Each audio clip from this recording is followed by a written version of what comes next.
The internet has changed everything, from the way we work, to the way we play, to the way we live. It seems that there's a corner of the internet for everyone. Despite what interests you have, despite what your beliefs are, there's someone, or something out there that thinks the same way that you do.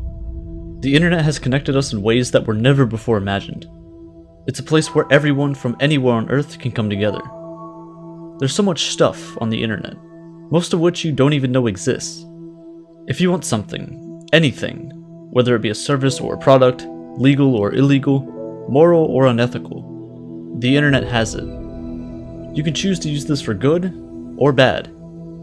Much like the surface web that we all use every single day, the dark web is full of websites and forums and services that we can use, but it's hidden under a layer of protection. Under the surface lies a nest of dark and hidden activities that are blocked off from the rest of the world. The dark web is the haven for illegal online activity, and it goes deep, much deeper than you might imagine. It's a place where criminals, predators, spies, drug, and even human traffickers lie. And it's all hidden in plain sight. You could access it in minutes if you wanted. But should you?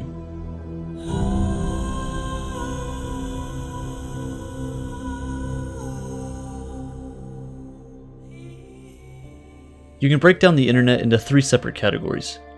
First off, we have the surface web. This is everything that you use on a daily basis. YouTube, Twitter, any social media at all. It's all a part of what we call the World Wide Web. It's relatively easy to find anything on the surface web, as almost everything is indexed by search engines like Google. Every second, over 1,000 photos are posted on Instagram, 8,000 tweets are posted on Twitter, 70,000 Google searches take place, and nearly 100,000 YouTube videos are watched.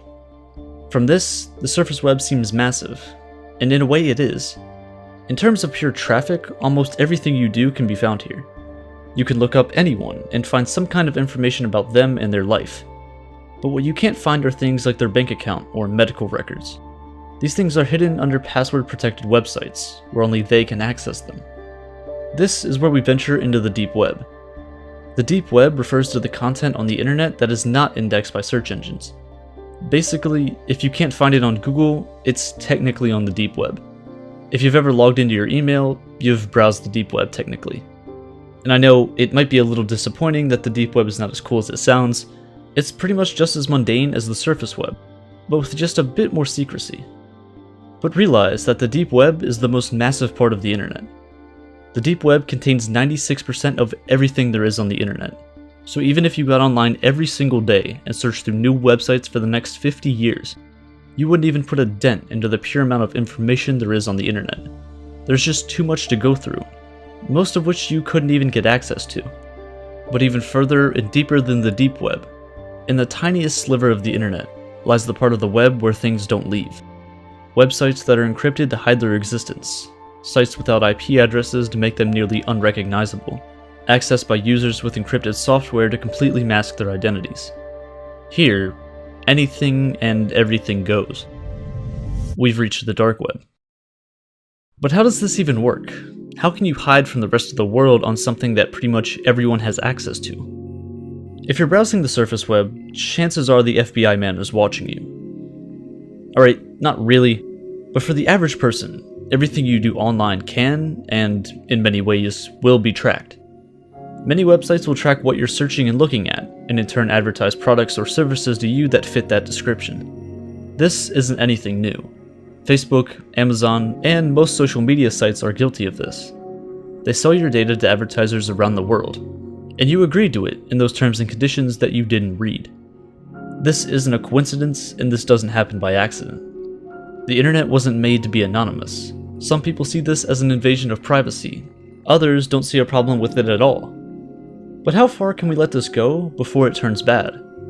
Funny enough, the United States government thought this too, over 20 years ago. They wanted a system that could protect their communications while online.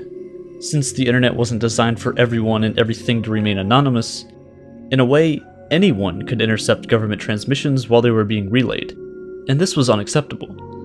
So in the mid-1990s, researchers at the US Naval Research Laboratory began working on something called onion routing. Onion routing protects any data sent by essentially wrapping it with multiple layers of encryption, where the innermost layer contains the original message. Look at it like this. Let's say you need to get a message from here to here. But in order to get that message to the end, you have to go through 3 midpoints.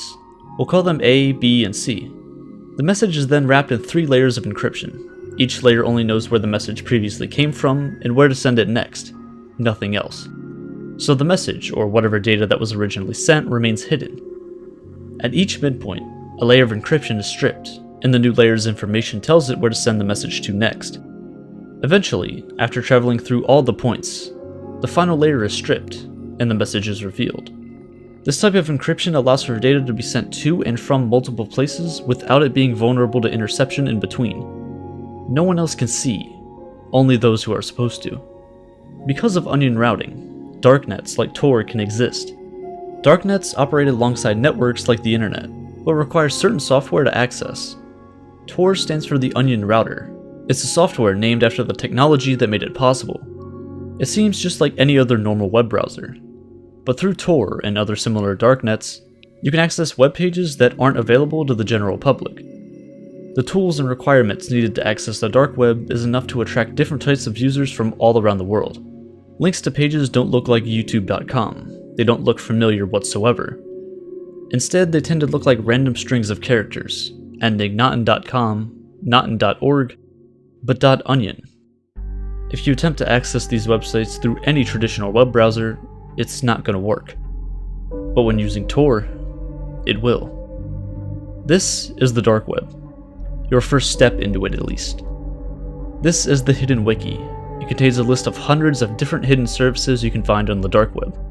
You can find fake US driver's licenses and passports. You can find illegal weapons. You can find drugs. It's all here, and we're barely scratching the surface. Just like on the surface web, marketplaces are extremely popular on the dark web. Here, you can buy things that you may struggle to get elsewhere, like rocket launchers. Now, I don't condone you doing any of this, but if you wanted to purchase things from sites on the dark web, here's how you would do it. Using traditional forms of payment on the dark web doesn't make much sense. Using things such as credit cards can easily be tracked, taking the anonymity of things away. And now look, you're in jail. For these reasons, virtual currency is king. This is where Bitcoin comes in. Due to Bitcoin's almost anonymous nature, its use alongside other cryptocurrencies is pivotal in running any anonymous marketplace. Create a Bitcoin wallet and exchange some of your cash for Bitcoin. You now have your anonymous currency to do almost whatever you want with it. One of the first things that comes to people's minds when the dark web is mentioned are the vast amount of sites selling illegal drugs and similar items. And yeah, those are real. In 2011, a darknet market known as Silk Road opened for business. It's since become almost synonymous with the dark web. Here you could buy any illegal drug you've ever dreamed of. Sellers from all over the world sold things from weed to cocaine, from DMT to LSD. If drugs aren't your thing, they also sold things like guns, counterfeit cash, and some books and clothes as well. But after only 2 years in operation, the site was seized by the FBI and taken down in October 2013.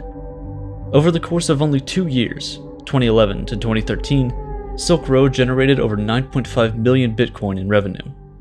Now, stretching this a bit, if you sold these Bitcoin at the peak of its price in 2017, which was roughly $20,000, Silk Road's total revenue would amount to over $187 billion in just 2 years. Silk Road and other dark web markets actually played a pretty big hand in the rise of Bitcoin. In 2011, when Silk Road was created, Bitcoin was valued at less than $1. But because the dark web pretty much requires a decentralized cryptocurrency, it was a perfect choice. To be honest, Bitcoin wouldn't be where it is today without a bit of illegal activity. The creator, Ross Ulbricht, was found and arrested in 2013, which was ultimately the reason the site was taken down. He was given 2 life sentences, plus 40 years in prison without a chance for parole. And I find this kinda unfair. Despite all the illicit activity going on in the dark web, it's not as massive as many make it out to be. Many of the larger services end up getting taken down, whether it be by a local government or even the FBI. But where there's demand, supply will inevitably show. When one site is taken down, 5 new ones open up to fill the void. After Silk Road was taken down, Silk Road 2.0 opened up. It was taken down less than a year later. But after that, Silk Road 3.0 opened up, and this has continued going on for years. Many of the creators and administrators of these sites were also found and convicted of similar crimes that Ross Ulbricht was guilty of. But instead of all of these people getting life in prison, their sentences were much, much shorter. Their largest seller on Silk Road was only given 10 years in prison. The creator of Silk Road 2.0 was only given a little more than 5 years in prison, for creating the same exact thing that got Ross Ulbricht 2 life sentences in jail. Nearly everyone else who had any connection to any of these sites were given a max of a 10-year sentence. Even if you never visit the dark web, if you didn't even know it existed, it still affects you. It's not uncommon to see data leaks and breaches pretty often nowadays. If your data was stored in a company's database that was compromised, there's a chance it's for sale somewhere on the dark web, where it can be purchased by anyone with access to it. If you don't know what to spend your money on yet, let me help you out. Social security numbers can go for as little as $1. This is something given to every single US citizen and can be used to steal someone else's identity. Botnets are also pretty cheap. For as little as a few dollars an hour, you can perform a distributed denial of service, or DDoS attack, to essentially take almost any website or service temporarily offline. These botnets can severely affect anyone or any business that is targeted. If you've ever played video games online before, someone's probably done this to you. You can also buy someone's medical records for as low as $50. There's also stolen credit cards for sale as well. Just buy one, rack up the bill, and then never pay it. A lot of this data isn't even for sale. It's just out there. There are websites leaking the information of politicians, celebrities, and even normal people like you and I, and there's not much you can really do about it. But even worse than this, there are some even darker things that can be carried out on the dark web. There are multiple hitmen services claiming to be able to kill almost anyone in the world you want for as little as $5,000. Many of these have been revealed to be scams, but not all of them. But even though these may be scams, the fact that there are people out there who trust random people on the internet to carry out real murders is concerning to say the least. There's also services selling real human organs. How they acquired these, we'll never know. But if you need one, they're there. Child pornography is, unfortunately, a larger part of this than I'd like to admit. Sites such as Lolita City and Playpen have been taken down. But during their peaks, sites like these had over 200,000 users. Similar forums exist that discuss ways of abducting children from different parts of the world, where people would have discussions about how to hide them, what kind of kids they owned, and even darker things that they would do to them when no one else is around. This is only a small look into this deep and dark corner of the internet. The lack of rules here allows anything to exist. The deeper you go, the scarier things you'll find. But yet, despite all of these things that exist on the dark web, roughly half of all the funding for Tor still comes from the United States government, which is actually astounding when you consider the reputation that the dark web has. A lot of people that have been arrested and thrown in prison for illegal activities on the dark web don't even seem physically threatening whatsoever. But if you can run a drug empire online, or hire hitmen for a couple Bitcoin without ever having to put yourself in danger, you might not have to be. These are people you could see walking down the street. These are people that are in line behind you at the grocery store. They seem just like normal people, and you wouldn't even know what they're a part of just by looking at them.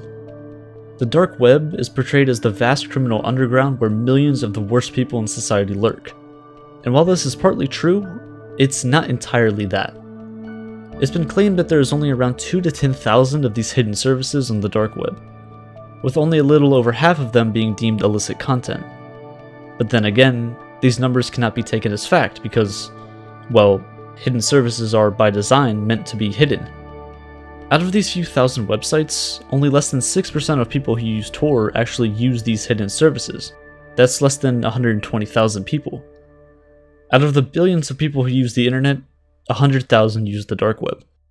Out of the billions of websites that exist, a few thousand of them are deemed illicit. This is just a drop of water in the ocean.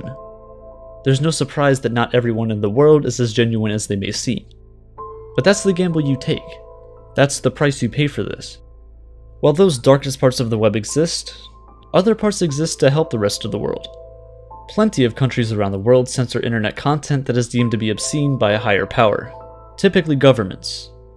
The dark web provides a haven where none of this censorship exists, providing the truth in many situations that people otherwise would have never seen. It gives people a place to truly speak about and report on things that are important, without fear of censorship or even physical threats.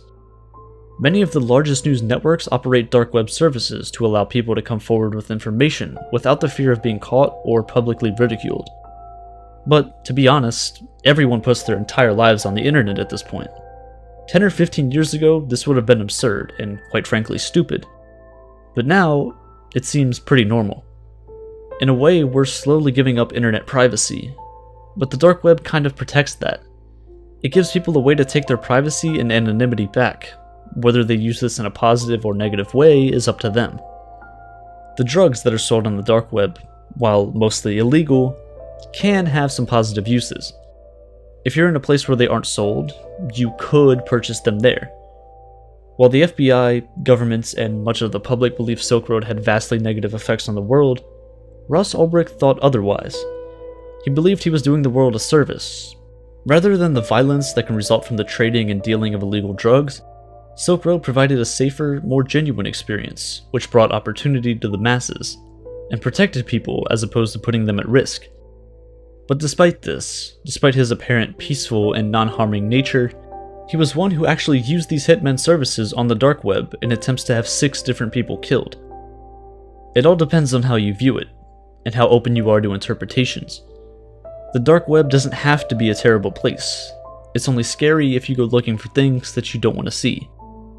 You can't necessarily get rid of them, but you can avoid them. There are some things that the average person just shouldn't see. And if you don't want to fall victim to this, I'd stay away from the dark web. Whether or not you believe it's as bad as it's made out to be, if this is the first time you're hearing about it, you probably don't know what you're getting into. And once you're in, you aren't leaving.